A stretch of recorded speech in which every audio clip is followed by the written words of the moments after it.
Second shift के जो science के क्वेश्चंस आए हैं उसके क्वेश्चंस का करेक्ट सोल्यूशन बता रहा हूँ। आप लोग आंसर की मिला ले कि मैंने कितना 80 क्वेश्चंस में सही मारा है ना।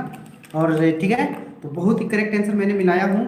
आप सबके क्वेश्चंस मिलते रहेंगे इसी तरह से। आप न्यू व्यूअर्स हैं तो चैनल्स को, ठीक है। तो आइए मैं आप बहुत ही कम मिनट्स में आपको क्वेश्चन से सोल्यूशन करा देता हूँ। देखिए जो क्वेश्चंस आए हैं, सेट आई है ये। देखिए आपके सामने जो क्वेश्चंस है वो देख लीजिए। पहला है कि क्वेश्चंस कि इलेक्ट्रिक हीटर की कुंडली बनाने में किस पदार्थ का प्रयोग होता है। तो हीटर में कुंडली जो होता है नाइक्रोम होता है, पहले का आपका डी हो जाएगा। दूसरा क्वेश्चन है कि एक यूनिट जो होता है विद्युत ऊर्जा का मान कितना होता है। तो एक यूनिट विद्युत ऊर्जा जो होता है 3.6 गुने 10 के पावर 6 जूल, आपका 2 का डी हो जाएगा।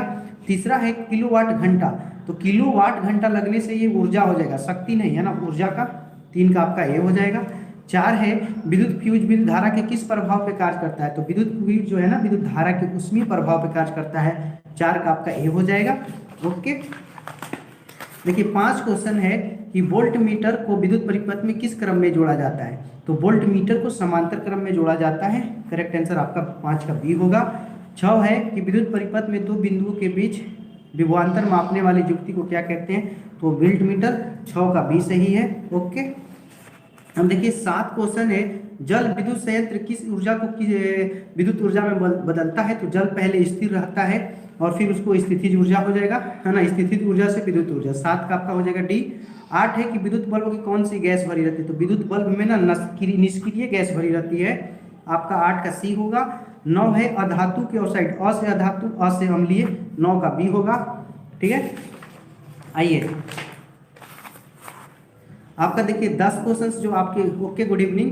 10 क्वेश्चन जो आया है आपका कि कार्बन क्या है। तो कार्बन देखिए एक ना अधातु है। 11 क्वेश्चन निम्न में से 11 निम्न में कौन असंतृप्त हाइड्रोकार्बन है। तो असंतृप्त हाइड्रोकार्बन जो है ना आपका C2H4 होगा। ठीक है, आगे 12 देखिए है कि एरोमेटिक हाइड्रोकार्बन है। तो एरोमेटिक आपका 12 का सी होगा, C6H6। 13 है निम्नलिखित में कौन अक्रिय गैस है। अक्रिय जो अक्रिया ना करे, आपका बी होगा हीलियम। 14 है कि निम्नलिखित में कौन उपधातु है। तो उपधातु आपका Sb होगा, एंटीमनी। 14 का सी हो जाएगा। ठीक है, अब देखिए आपका 15 क्वेश्चन है पौधे में श्वसन होता है। तो जड़ से, पत्तियों से, तना से, सभी भाग से होता है। तो आपका 15 का डी हो जाएगा। 16 है कि निम्न में कौन स्वकोषी है। तो स्वकोषी जो अपना भोजन बनाते हैं तो हरे पौधे हो जाएंगे। ठीक है, 16 का ए हो जाएगा आपका। 17 क्वेश्चन है कि निम्नलिखित में कौन प्राकृतिक सूचक है, यानी कि जो प्राकृतिक के द्वारा दी जाए, तो इसमें से हल्दी होगा आपका ना। 17 का ए हो जाएगा। 18 है बॉन्ड वेज। तो बॉन्ड वेज एल्कोहल का होता है जो कि आपके बीच में है। तो 18 का बी हो जाएगा। 19 है कि कैल्शियम कार्बाइड जल के साथ अपक्रिया करके क्या देता है। तो देखिए मैंने आपको इक्वेशन से बताया कि कैल्शियम कार्बाइड जो कि CaCO2 कैल्शियम है और इसको जल के साथ अपक्रिया करते हैं तो C2H4 देता है, जो कि एथाइन, C2H2 आता है जो कि एथाइन का होता है। तो 19 का आपका डी होगा। एकदम 100% मैं करेक्ट आंसर बता रहा हूँ, आप लोग मिला लेंगे। देखिए 20 है कि ओजोन के एक अणु में ऑक्सीजन। तो ओजोन का देखिए O3 होता है, तो 3 हो जाएगा आपका। 20 का सी सही है। ओके, 21 है कमरे के ताप पर। तो कमरे के ताप पर धातु पूछा है तो पारा होगा। 21 का है। ओके, 22 क्वेश्चन है सरलतम हाइड्रोकार्बन। तो सरलतम हाइड्रोकार्बन मेथिन को कहा जाता है। 22 का ए हो जाएगा। 23 है निम्नलिखित में कौन क्षारीय ऑक्साइड है। तो क्षार जो बनाता है वो आपका N2O, ये सही है। ठीक है, आगे है कि बेकिंग पाउडर यानी खाने वाला सोडा। तो आपका बेकिंग जो होता है ना NaHCO3 एसिटिक अम्ल से होगा। 24 का बी सही है। आगे देखिए 25, आपका 25 क्वेश्चन है कि इलेक्ट्रॉन का आवेश होता है। तो इलेक्ट्रॉन का आवेश -1.6 गुने 10 के पावर -19। 25 का सी हो जाएगा। 26 है कि खिलौने में किस सेल का उपयोग होता है। खिलौना में देखिए सूखा सेल होता है, डेनियल सेल भी है ना। तो इसका आपका ए सही हो जाएगा 26 का। 27 है कार्य करने की क्षमता को ऊर्जा कहते हैं। 27 का सी सही हो जाएगा। 28 है कि निम्न में कौन विस्थापन अपक्रिया। तो देख सकते हैं आपके C option Fe plus CuSO4 में FeSO4 बन जा रहा है, जिसमें Cu का विस्थापित हो जा रहा है। तो 28 का सी होगा, है ना। 29 है सिल्वर क्लोराइड का रंग। तो सिल्वर क्लोराइड का रंग जो होता है ना श्वेत होता है, आपका 29 का डी हो जाएगा। आगे देखिए 30 क्वेश्चन है निम्नलिखित में कौन लवण है। लवण यानी नमक बताना है। तो आपका 30 का बी होगा NaCl। 31 है तृतीया का सूत्र बताना, तो तृतीया का जो होता है CuSO4 × 5H2O, 31 का ए होगा। 32 क्वेश्चन है गंधक, गंधक यानी कि सल्फर, और सल्फर का 16 होता है, तो 32 का सी हो जाएगा, ठीक है। 33 क्वेश्चन है प्रकाश के परावर्तन के कितने नियम है, तो प्रकाश के परावर्तन के 2 नियम है, आपका 33 का बी सही है। 34 है अवतल लेंस, अवतल लेंस हो चाहे उत्तल लेंस हो, उसका आवर्धन निकालने की प्रतिबिंब की ऊंचाई या वस्तु की ऊंचाई, तो ये आपका डी होगा, 34 का डी, ओके। देखिए 35 क्वेश्चन है कि दर्पण का सूत्र है, तो दर्पण का सूत्र 1/v + 1/u = 1/f होता है, 35 का ए हो जाएगा। 36 है टिंडल प्रभाव प्रदर्शित करता है, तो टिंडल प्रभाव जो है ना आपके प्रकाश के अपवर्तन को करता है, 36 का सी होगा। 37 का देखिए कि कौन कौन लेंस हवा में अभिसारी लेंस भी कहलाता है, तो हवा उत्तल लेंस को अभिसारी लेंस कहते हैं और अवतल को अपसारी, तो 37 का बी हो जाएगा। 38 है उत्तल दर्पण में प्रतिबिंब होता है, तो उत्तल दर्पण में देखिए हमेशा आभासी प्रतिबिंब बनता है, इसलिए आपका बी सही होगा 38 का, ठीक है ना। नहीं 36 के प्रकाश का अपवर्तन होगा, आप गलत कह रहे हैं, प्रकाश का अपवर्तन होगा टिंडल, है ना, परकिरणन नहीं, क्योंकि देखिए जब यहाँ पे टिंडल प्रभाव में कोलाइडीय विलयन होता है ना, विलयन होता है, तो यहाँ पे देखिए हवा एक माध्यम हो गया और यहाँ पे जल माध्यम चाहे कोई भी हो गया, तो जब माध्यम से चेंज होता है ना, तो माध्यम चेंज होता है तो अपवर्तन कहलाता है ये घटना, परकिरणन नहीं, टिंडल प्रभाव प्रकाश का अपवर्तन होगा, 36 का सी करेक्ट होगा, ठीक है। 38 जो है ना आभासी हो गया। चलिए 39 जो आपका क्वेश्चन आया वो था कि प्रकाशिक माध्यम कितने प्रकार के, तो माध्यम 2 प्रकार के होते हैं, एक सघन और एक विरल, आपने पढ़ा है डेंसर और रेयर, यही इसलिए 2 होगा इसका। 40 है कि डायनेमो परिवर्तित करता है, तो डायनेमो यांत्रिक ऊर्जा को विद्युत ऊर्जा में, 40 का आपका बी हो जाएगा। 41 है कि एक घोल नीले लिटमस को लाल करता है, यानी ब्लू से रेड हो रहा है ना, तो एसिड होगा, ब्लू से रेड होता है तो एसिड, और एसिड का 7 से कम होता है, तो आपका 2 हो जाएगा 41 का, ठीक है। 42 क्वेश्चन है बेंजीन का अणु सूत्र क्या है, तो बेंजीन का अणु सूत्र C6H6 होता है, 42 का आपका सी सही होगा। 43 है एथिल एल्कोहल का दूसरा नाम, तो एथिल एल्कोहल का सूत्र C2H5OH होता है और इसको एथेनॉल कहते हैं, 43 का आपका बी होगा, ठीक है।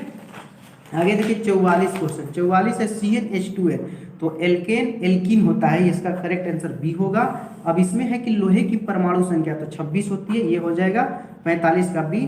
स्टेनलेस स्टील में देखिए लोहा एवं कार्बन के अलावा निकेल एवं क्रोमियम होता है, इसलिए 46 का सी होगा, ठीक है। अब देखिए 47 पीतल क्या है, तो पीतल एक प्रकार का मिश्र धातु है ना। आगे है कि निम्नलिखित में कौन यौगिक अम्ल है, तो अम्ल चूज करना है, जो कि H2SO4 एक अम्ल है, तो आपका 48 का बी होगा। 49 है कि कौन सी बीमारी श्वसन तंत्र से संबंधित है, तो निमोनिया आपका श्वसन तंत्र से संबंधित है, बी हो जाएगा। 50 है एंड्रोजन है, तो एंड्रोजन एक नर हार्मोन है, 50 का ए हो जाएगा। 51 है रुधिर चाप नियंत्रित करता है, यानी कि ब्लड प्रेशर को, तो एड्रिनल द्वारा, 51 का सी सही होगा। आपका 52 क्वेश्चन जो है कि एक लिंगी पादप उदाहरण बताना है, तो आपका पपीता हो जाएगा, 51 का बी। 52 है निम्न में से कौन मादा जनन तंत्र का भाग नहीं है, तो ये शुक्रवाहिका जो है नहीं है, इसलिए 53 का सी हो जाएगा। 54 क्वेश्चन है कि द्विखंडन होता है, पैरामीशियम अमीबा लिस्मेनिया सभी में होता है, 54 का डी हो जाएगा। 55 है कि टेस्टोस्टेरोन, हाँ तो टेस्टोस्टेरोन जो है वृषण से होता है, आपका 55 का ए हो जाएगा। देखिए आगे 56 जो है कि मानव मस्तिष्क का औसतन भार जो होता है ना 1.5 kg होता है, जो कि इस ऑप्शन में कहीं पे नहीं है, तो इसलिए इसका डी हो जाएगा।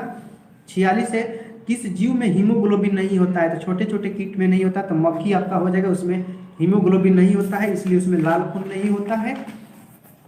58 है हीमोग्लोबिन की कमी से एनीमिया नामक रोग होता है, तो आपका 58 का सी हो जाएगा। 59 है कि मनुष्य के आहार नाल में अवशेषी अंग है, तो अपेंडिक्स जो है अवशेषी अंग है, ठीक है। और 60 है कि ट्रिप्सिन का कार्य है, तो वसा का पाचन, कार्बोहाइड्रेट और प्रोटीन है, सभी होगा, यही आपका सही है। 60 का डी सभी का पाचन होता है, 60 का डी सही है। 61 है कि मुख गुहा में आहार नाल का कौन सा भाग पाचन होता है, तो मुख गुहा में शुरुआत में प्रोटीन का पाचन होता है, 61 का ए हो जाएगा। 62 ऑक्सीजन का वाहक, तो आरबीसी होता है ना, तो इसका 62 का आपका सी हो जाएगा, रेड ब्लड कर्पस्कल कहते हैं इसको, ठीक है। आगे है 63 कि रक्त में शर्करा का स्तर कौन नियंत्रित करता है, रक्त के शर्करा को इंसुलिन करता है, इसलिए 63 का डी होगा। 64 है कि मानव शरीर की सबसे लंबी कोशिका, तो तंत्रिका कोशिका कहते हैं, 64 का सी हो जाएगा। 65 है कि निम्न में कौन पदार्थ लेंस में प्रयुक्त नहीं किया जाता है। तो जल का भी होता है, कांच और पीतल मतलब उसके हैंडल वैंडल बनाने में हो सकता है, इसलिए इसका इनमें कोई नहीं ही सही होगा। 66 है कि निम्नलिखित में कौन से प्रकाश के अपवर्तन के नियम सही है? तो प्रकाश के अपवर्तन के 2 नियम होते हैं, 66 का 2 हो जाएगा। 67 है कि किसी वस्तु का प्रतिबिंब आंख के जिस भाग पे बनता है तो वो रेटिना कहलाता है, 67 का बी होगा। ओके। 68 क्वेश्चन है कि किसी माध्यम के अपवर्तनांक म्यू का मान होता है, तो म्यू का मान sin i by sin r होता है, 68 का बी होगा। 69 है कि एक गोलीय दर्पण 20 फोकस दूरी है, तो दर्पण फोकस दूरी जब प्लस में हो तो अवतल में होता है, इसलिए 69 का बी होगा। 70 क्वेश्चन है कि तालाब का जल कम गहराई दिखाने का कारण क्या था? कम गहराई दिखाने के कारण अपवर्तन है, तो 70 का आपका सी हो जाएगा। 71 है अवतल दर्पण की फोकस दूरी, अवतल दर्पण की जो फोकस दूरी है ना वो हमेशा ऋणात्मक होती है, इसलिए 71 का ए होगा। ठीक है। 72 जो क्वेश्चन था कि किसी अवतल लेंस फोकस दूरी एफ और त्रिज्या, तो एफ बराबर आपने पढ़ा है r/2, इसी को आप सॉल्यूशन करते हैं तो r बराबर 2f हो जाएगा, जो कि आपके बी में है। ठीक है। आगे देख लीजिए क्वेश्चन 73 है कि न्यूक्लियस शब्द किसने प्रयोग किया था? न्यूक्लियस शब्द जो है ना वर्चाऊ ने प्रयोग किया, आपका डी हो, 73 का डी हो जाएगा। 74 क्वेश्चन है कि पौधे में भोजन किस रूप में जमा होता है? तो ग्लूकोज के रूप में। आपने देखा होगा प्रकाश संश्लेषण के इक्वेशन को, है ना। 75 है कि प्रसिद्ध पुस्तक जो है ना द माइक्रोग्राफिया किनके द्वारा लिखी गई? तो ये रॉबर्ट हुक्स हो जाएगा इसका करेक्ट आंसर 75 का। 76 है पौधे और पशुओं की कोशिकाओं का वैज्ञानिक अध्ययन क्या कहलाता है? तो कोशिका विज्ञान कहलाता है, आपका 76 का बी होगा। 77 है कि मानव हृदय घिरा हुआ है किसके द्वारा? तो पेरिकार्डियम से घिरा हुआ है, 77 का आपका ये हो जाएगा। 78 जो क्वेश्चन है कि बीजांड की और पराग नलिका वृद्धि का कारण क्या है? तो इसमें थोड़ा सा ना बीजांड की ओर इसमें गुरुत्वानुवर्तन और ये फोटो ऐसा दिया हुआ है, हाँ फोटो वाला होगा क्योंकि प्रकाश संश्लेषण होता है, इसी कारण 78 का डी हो जाएगा आपका। 79 है कि मनुष्य में श्वेत रक्त कोशिका की जीवन अवधि, जीवन अवधि श्वेत रक्त का बहुत कम होता है 12 से 20 दिन, ये आपका 79 का ये होगा, है ना। और पीत रस कहाँ से स्रावित होता है? 80, तो यकृत से, तो 80 का आपका ए हो जाएगा। तो मैंने आपको 80 इंपोर्टेंट मल्टीपल चॉइस जो आपके क्वेश्चन में आए थे उसका करेक्ट सोल्यूशन किया। अगर किसी तरह की भूल चूक हो गई हो तो आप कमेंट बॉक्स में करेक्ट आंसर बता दीजिएगा। और जो लोग वीडियो देख रहे हैं उनसे रिक्वेस्ट है कि वो वीडियो को जरूर लाइक कर दीजिएगा, है ना। और जो न्यू व्यूअर्स हैं उनसे रिक्वेस्ट है कि वो चैनल को सब्सक्राइब करके बगल का बेल आइकन दबा लेंगे ताकि आपको इस तरह का वीडियो मिलता रहे। ओके स्टूडेंट्स, तो आप सब जरूर जल्दी से लाइक कर दीजिए और इसको मिला लीजिएगा। ओके, चलता हूँ, बाय बाय, फिर इसी तरह का क्वेश्चंस लेके आऊंगा। Thanks for watching this video full time. सब लोग सब्सक्राइब चैनल्स को जरूर करें। ओके।